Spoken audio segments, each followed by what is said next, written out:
शौहर और बीवी में लड़ाई हो गई। लड़ाई के बाद आधा दिन दोनों चुपचाप गुजारने के बाद बीवी शौहर के पास आई और बोली, इस तरह झगड़ा करना अच्छी बात नहीं है।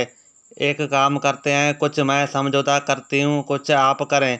शौहर ने कहा, ठीक है, मुझे क्या करना है? बीवी ने कहा, आप मुझसे माफ़ी मांग लें, मैं आपको माफ़ कर देती हूँ। Oh no! मियाँ बीवी को फिल्म देखने का टिकट बजरिया डाक मिला। भेजने वाले का नाम और पता दर्ज नहीं था। शौहर का कहना था कि ये टिकट ज़रूर मेरे किसी दोस्त ने भेजे हैं, जबकि बीवी का इसरार था कि इसकी किसी सहेली ने भेजे हैं। आखिरकार फिल्म का वक्त होने पर वो फिल्म देखने चले गए।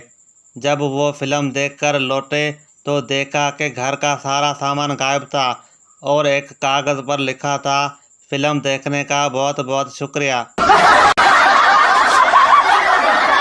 एक सरदार पहली बार बस में सवार हुआ।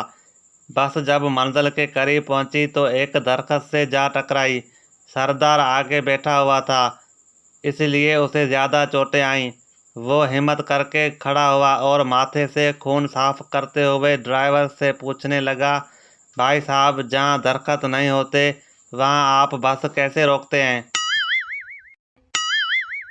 एक दफ़ा एक पठान अस्पताल गया तो देखा कि वहाँ एक लड़की रो रही थी। पठान ने लड़की से पूछा, क्यों रो रही हो? लड़की बोली, खून टेस्ट करवाना है, उंगली काटनी पड़ेगी। ये सुनकर पठान भी ज़ोर ज़ोर से रोने लगा। लड़की ने पूछा, तुम क्यों रो रहे हो? पठान ने कहा, मैंने तो पेशाब टेस्ट करवाना है, मेरा क्या होगा?